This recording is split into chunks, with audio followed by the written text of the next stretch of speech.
Bonjour à tous, c'est à nouveau Courant éclatante pour le deuxième audio que je publie ici sur YouTube. Alors, aujourd'hui, je vais vous traduire en fait la vidéo de April Cassidy. C'est également une vidéo en anglais. Et le titre de sa vidéo, c'est Éloigne-toi de ces hommes-là.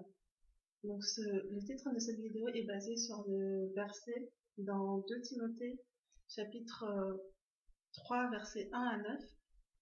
Où la Bible décrit l'ensemble des caractéristiques des hommes dans les derniers jours. Et April Cassidy fait un enseignement sur le discernement à avoir, à adopter concernant nos relations dans l'amitié, nos relations concernant les fréquentations romantiques et le choix d'un conjoint. Et donc cette vidéo est très profonde et je crois qu'elle va également vraiment bénir beaucoup de personnes, beaucoup de sœurs, beaucoup de frères parce qu'on vit vraiment dans les derniers jours et c'est important en fait que notre discernement, notre sagesse augmente en étant basé sur la parole de Dieu. Je vais donc commencer la traduction. Salut, je m'appelle April et je suis une épouse de paix. Alors, dernièrement, j'ai longuement médité sur les jours conduisant à la grande tribulation. Les douleurs de l'enfantement sont là de toute évidence et elles sont de plus en plus rapprochées. Beaucoup de choses dont Jésus a parlé sont en train de se produire et les temps sont courts. Et remarquez ceci, la Bible nous dit qu'il y aura des temps terribles dans les derniers jours. Dans 2 Timothée chapitre 3 versets 1 à 9. Voici ce que la Bible nous explique. Sache que dans les derniers jours, les hommes seront égoïstes, amis de l'argent, fanfarons, hautains, blasphémateurs, rebelles à leurs parents, ingrats, irreligieux, insensibles, déloyaux, calomniateurs, intempérants, cruels, ennemis des gens de bien, traîtres, emportés, enflés d'orgueil, aimant le plaisir plus que Dieu, ayant l'apparence de la piété, mais reniant ce qui en fait la force. Éloigne-toi de ces hommes-là. Éloigne-toi de ces hommes-là. Il en est parmi eux qui s'introduisent dans les maisons et qui captivent des femmes d'un esprit faible et borné, chargées de péché, agitées par des passions de toute espèce, apprenant toujours et ne pouvant jamais arriver à la connaissance de la vérité. De même que Janès et Jambres s'opposèrent à Moïse, de même ces hommes s'opposent à la vérité, étant corrompus d'entendement, réprouvés en ce qui concerne la foi. Mais ils ne feront pas de plus grands progrès, car leur folie sera manifeste pour tous, comme le fut celle de ces 2 hommes. Ce qui me choque le plus dans ce passage, c'est qu'il n'est pas juste en train de parler des gens du monde. Il est en train de parler des gens qui sont dans l'Église, des gens qui professent Christ, qui sont même des enseignants et des leaders. Alors, ce que nous voulons faire, nous, en tant qu'enfants de Dieu, c'est examiner cette liste et être sûr que ces fruits décrits ne sont pas dans nos propres vies. Et si c'est le cas, nous avons besoin de nous repentir et inviter Dieu à nous transformer par son Saint-Esprit. Et ensuite, nous avons besoin de penser aux gens que nous considérons comme amis, les gens que nous écoutons, les pasteurs et enseignants qui nous conduisent, et être certains que nous les avons bien évalués selon les critères bibliques. Sommes-nous en train d'écouter quelqu'un qui parle de la part de Dieu et qui vit véritablement pour Dieu? Et ensuite, pour ceux et celles d'entre nous qui sommes célibataires, en particulier je m'adresse aux femmes dans cette vidéo, il est important que nous considérions dans la prière avec prudence, avec sagesse, avec la puissance du Saint-Esprit et de Dieu, qu'un potentiel fiancé ou époux ne corresponde pas à cette liste. Et de même pour les hommes qui évaluent une candidate au mariage. Vous ne pouvez pas juste supposer que simplement parce qu'un homme dit « je suis un chrétien » ou « je vais à l'église », que ça veut dire qu'il est un disciple du Christ. Et Dieu nous ordonne d'épouser uniquement une personne qui est dans le Seigneur. Et il fait cela pour nous protéger. Alors reprenons ce passage et regardons ce qu'il dit au sujet des femmes. Ces femmes qui sont trompées par des hommes séducteurs. Soyons sûrs de ne rien avoir dans nos pensées, nos cœurs, nos vies qui ne soient pas de Dieu. La Bible est la source de la vérité absolue. Pas nos sentiments, pas notre culture, pas ce qui est politiquement correct, façon qu'un pasteur dit nécessairement. Nous avons de comparer. Nous avons besoin de comparer tout et toute chose à la parole de Dieu. Analysons certaines caractéristiques que ces femmes possèdent dans ce passage et prions que Dieu nous accorde la grâce de ne pas être comme ces femmes, dans le nom de Jésus. Amen. Alors, une des premières caractéristiques qui est abordée, c'est la crédulité.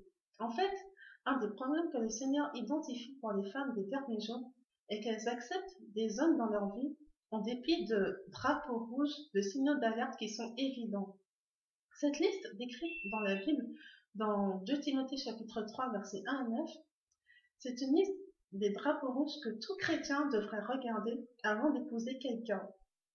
Et si quelqu'un vit de cette manière, il ne se repent pas, il n'a pas la volonté de changer, alors quel conseil la Bible nous donne-t-elle? La Bible nous dit, éloigne-toi de ces hommes-là. C'est très clair. Et malheureusement, un des problèmes que nous avons aujourd'hui, c'est que les femmes croyantes et non croyantes, elles pensent des choses comme ce garçon qui est si troublé, il est comme un pauvre oiseau blessé et je peux le réparer, je peux l'aimer. S'il passe suffisamment de temps avec moi, je le changerai, je le réparerai. Mon amour le changera, je peux le transformer, je peux être son sauveur. En gros, c'est ce que les femmes pensent, qu'elles soient chrétiennes ou non chrétiennes. Et ce n'est absolument pas ce que les Écritures nous mentionnent qu'il faut faire. La Bible nous dit « Éloigne-toi de ces hommes-là ». La dureté, l'orgueil et la cruauté n'ont rien à voir avec la piété masculine et un leadership qui vient de Dieu.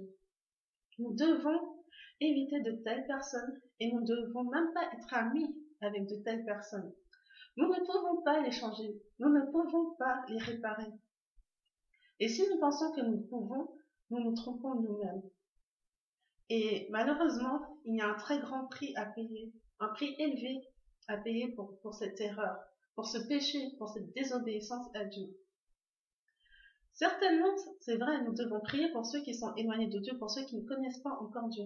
Mais nous avons besoin de suivre les instructions de Dieu et prendre des décisions avec le conseil du Saint-Esprit.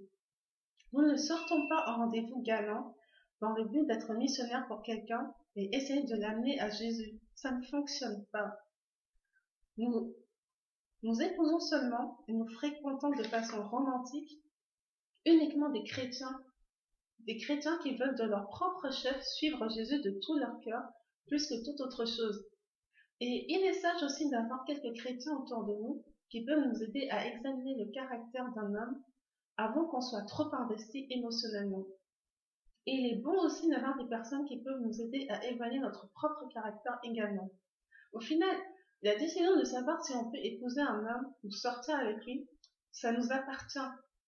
C'est entre nous, Dieu et cet homme. Mais, mes sœurs en Christ, je vous dis, n'épousez pas un homme qui est clairement en train de révéler, de manifester beaucoup des signaux d'alerte, beaucoup des drapeaux rouges qui sont décrits dans 2 Timothée chapitre 3 versets 1 à 9 et qui ne se repent pas de ça. La triste réalité aujourd'hui, et là ce n'est pas April Cassidy qui dit ça, c'est moi, couronne éclatante, j'ajoute, malheureusement de nos jours aujourd'hui, beaucoup de femmes, elles ont fait ce choix de désobéir. Parfois c'était par ignorance, mais certaines n'étaient pas ignorantes, elles connaissaient ce que Dieu disait à ce sujet, elles ont choisi délibérément de faire cette fréquentation missionnaire, ce mariage missionnaire, et évidemment ça s'est soldé par un échec, ça se termine parfois par des divorces, et parfois par des drames, des tragédies comme des assassinats, des meurtres, tous les scandales qu'on entend aujourd'hui à la télévision, des hommes qui battent leurs femmes ou qui carrément qui tuent, qui assassinent leurs conjoints. Ce sont des hommes qui ont manifesté des drapeaux rouges dès le début. Mais les femmes, par crédulité, elles ont pensé qu'elles pouvaient être le sauveur d'un homme. Elles ont pensé qu'elles pouvaient être le sauveur d'un homme alcoolique, le sauveur d'un homme qui se drogue, le sauveur d'un homme qui est addict à la pornographie ou qui a une autre dépendance, qui a un autre péché ou qui manifeste tout ce qui est décrit dans 2 Timothée chapitre 3 versets 1 à 9 et ça se termine par des tragédies les amis. Donc franchement, Dieu nous donne des avertissements dans sa parole, il nous donne des instructions pour notre bien, il veut nous diriger, il veut nous protéger pour notre bien. Soyons obéissants, c'est pour notre bien. De toute façon, la Bible dit que le salaire du péché, c'est la mort. Donc, il y a plusieurs types de morts, mais il y a d'abord la mort spirituelle, et puis il y a la mort émotionnelle, il y a la mort. La mort, ça veut dire que ça ne fonctionne pas, il n'y a pas de vie, euh, il n'y a pas de mariage épanoui. Ce n'est pas une relation épanouie quand on est avec ce genre d'homme, avec ce type d'homme. Ou ça peut être aussi des femmes, malheureusement. Et donc là, je redonne la parole à April Cassidy. La caractéristique suivante dont la Bible parle, ce sont des femmes qui sont d'un esprit faible et borné, chargées de péché. Et un des problèmes qui attaquent les femmes d'aujourd'hui, c'est l'idolâtrie. L'idolâtrie de la romance, l'idolâtrie d'avoir un petit ami, l'idolâtrie d'être fiancé à tout prix et marié à tout prix. La pensée sous-jacente est: il faut absolument avoir un petit ami, il faut absolument avoir un époux, il faut absolument être fiancé. Du genre, sa vie ne vaut rien si elle n'a pas un homme dans sa vie. Elle doit avoir un homme à tout prix. Mais quelqu'un qui a cette attitude est dans l'idolâtrie. Quand je désire le Seigneur plus que tout, alors je peux être heureuse sans homme.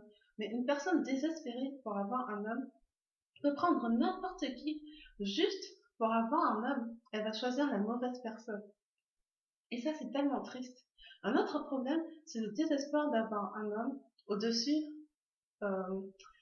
plus que le fait de désirer, d'avoir faim et soif du Seigneur Jésus.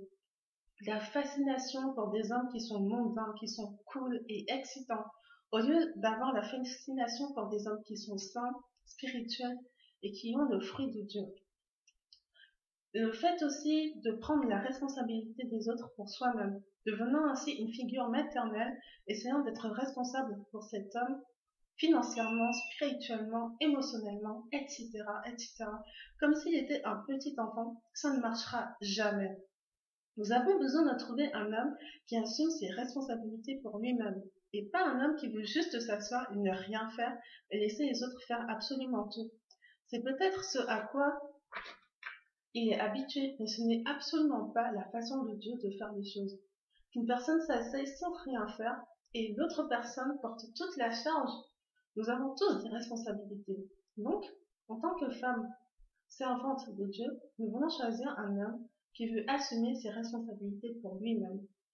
Et s'il devait arriver qu'il perde un jour son travail, un homme responsable rechercherait un travail et aurait la volonté de faire quelque chose pour aider sa femme et n'aurait pas l'attitude d'un maître avec son esclave.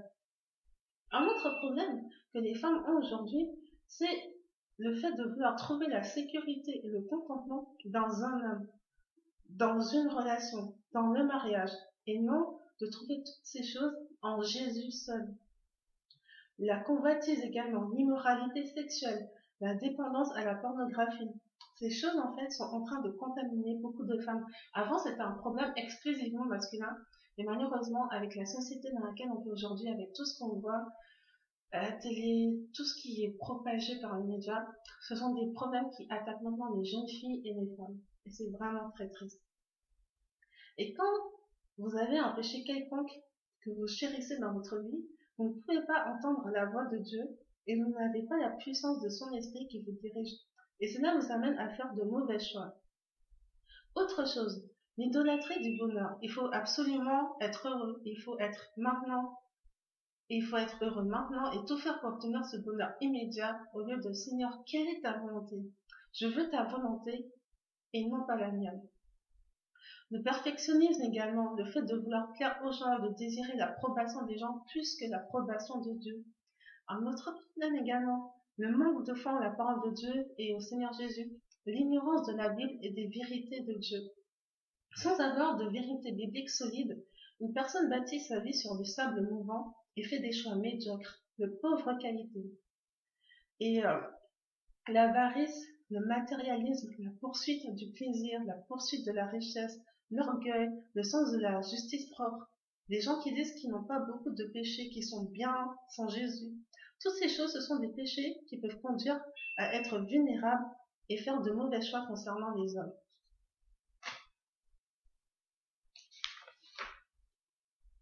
La drogue, l'alcool, la dépendance à la nourriture, trouver du plaisir dans les choses mondaines et dans les gens au lieu de trouver son plaisir en Jésus, échanger la vérité de Dieu pour des mensonges, cela s'appelle l'apostasie.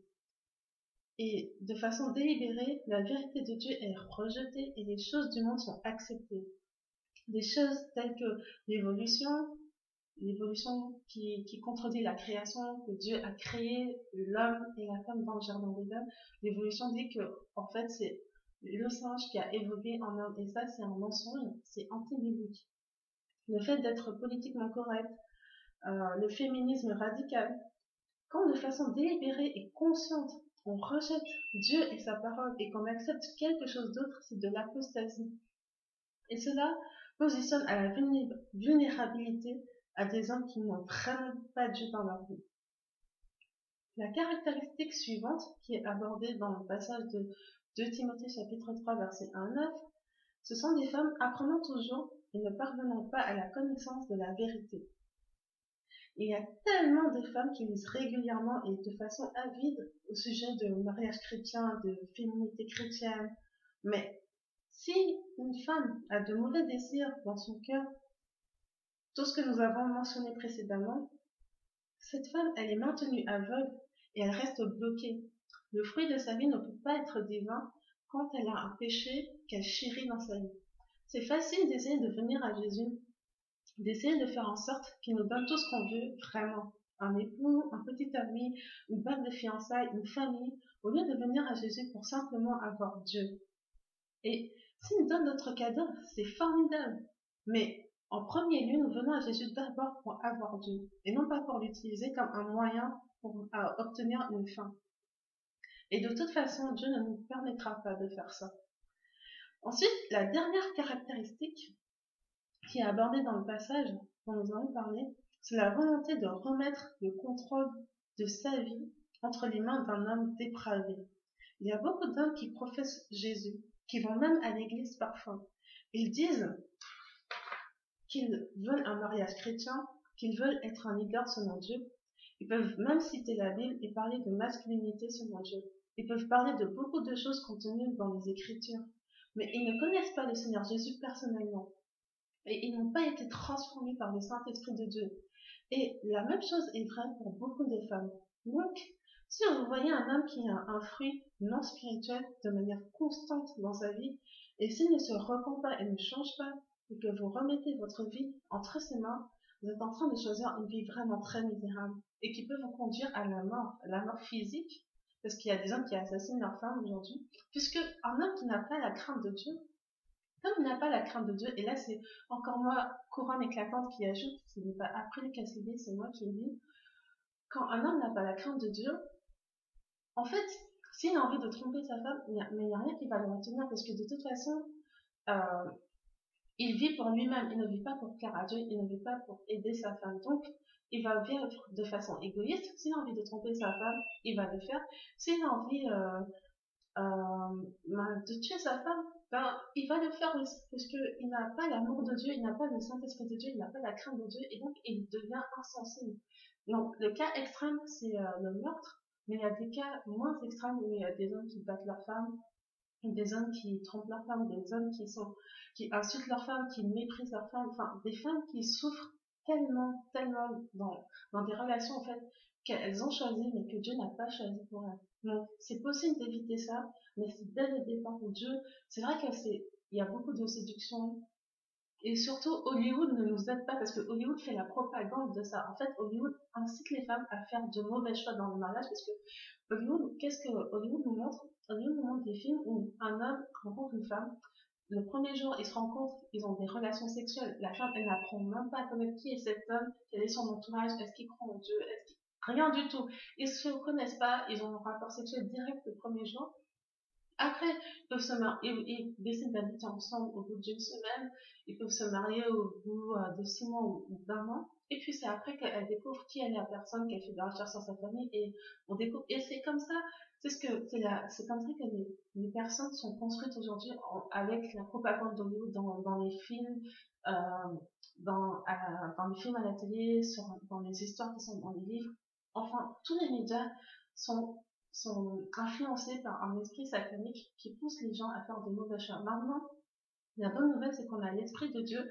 Et l'Esprit de Dieu, voilà, nous donne des instructions pour ne pas tomber dans ces pièges-là. Donc voilà, maintenant je redonne la parole à April Cassidy qui dit, voilà, être célibataire et avoir Jésus, c'est infiniment meilleur qu'être avec un homme qui est sans affection naturelle, qui ne vous aime pas, qui est cruel, abusif, méchant, haineux, toxique, contrôlant, irrespectueux et qui a soif de pouvoir. Si vous remarquez un homme qui veut vous contrôler totalement ou qui a des signes de narcissisme et qui est totalement non repentant à ce sujet, qui n'admet jamais ses fautes, qui ne s'excuse jamais, c'est un homme à éviter. C'est le genre d'homme dont la Bible parle dans ce passage. Et si cet homme s'attend à ce que vous l'adoriez ou que vous le traitiez comme s'il était l'égal de Jésus, vous avez besoin de fuir, de fuyez immédiatement.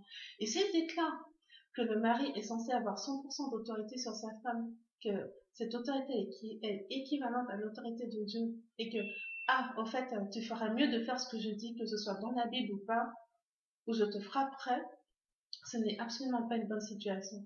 Et ce n'est pas un homme qui sert Dieu. Et donc, c'est le genre de personne que nous avons vraiment besoin d'éviter. C'est le genre de personne dont la Bible parle dans ce passage. L'autorité, le pouvoir divin, selon Jésus, n'a rien à voir avec la domination et le pouvoir sur la vie d'autres personnes comme les non-croyants le font. Il s'agit au contraire d'un cœur de serviteur, d'humilité, qui est généreux, le genre de leadership que Jésus a démontré pour nous. Et je vais mettre un lien en dessous de ce post dans la barre de description. C'est un lien qui a été publié par April Cassidy. Donc ce lien, c'est un article en anglais. Je suis désolée, il n'a pas encore été traduit. Et c'est pour qu'on fasse ce qu'est la masculinité selon Dieu. Et ce que le leadership et l'autorité du royaume de Dieu sont vraiment. Et c'est un leadership qui s'exerce avec humilité et amour et pas d'une façon dominatrice. Et il y a aussi un passage, et c'est April Cassidy aussi qui a mis ce lien en anglais, donc moi je vais juste copier-coller, et qui décrit ce qu'il faut rechercher chez les pasteurs et les diacres. Il s'agit de trouver des leaders chrétiens pour l'Église. Il y a un passage formidable qui nous aide à voir à quoi un homme de Dieu ressemble véritablement. C'est le genre de personne à épouser et c'est le genre de personne que nous voulons être aussi en tant qu'enfants de Dieu. C'est sûr que ça signifie de vivre pour Dieu. La véritable piété a des fruits qui ressemblent au Christ. Et quelqu'un qui vit pour Christ, voilà ce qu'on va voir. Quelqu'un qui vit pour Christ. C'est le fruit qui est décrit dans Galates chapitre 5, versets 22 à 23. Quelqu'un qui vit pour Christ, on va voir l'amour, la joie, la paix, la patience, la bonté, la foi, la douceur, la maîtrise de soi, la tempérance. Et on verra l'amour inconditionnel de Christ. Il y a un passage similaire dans 1 Corinthiens chapitre 5 verset 11. Maintenant, ce que je vous ai écrit, c'est de ne pas avoir de relation avec quelqu'un qui se nomme mon frère est impudique ou cupide ou idolâtre ou outrageux ou ivrogne ou ravisseur, de ne pas même manger avec un tel. Voilà, c'est le message qui a été transmis aujourd'hui et maintenant nous allons clôturer par une prière que April Cassidy a fait et je fais cette prière avec vous. Seigneur, aide-nous à nous repentir de quelconque péché dans nos cœurs. Aide-nous à chercher ta sagesse et à éviter de tomber dans les pièges dont tu nous as prévenus dans ta parole. Aide-nous à voir les dangers et à les éviter au fur et à mesure que nous te cherchons de tout notre cœur, au-dessus de toute autre chose. Dans le nom de Jésus. Amen.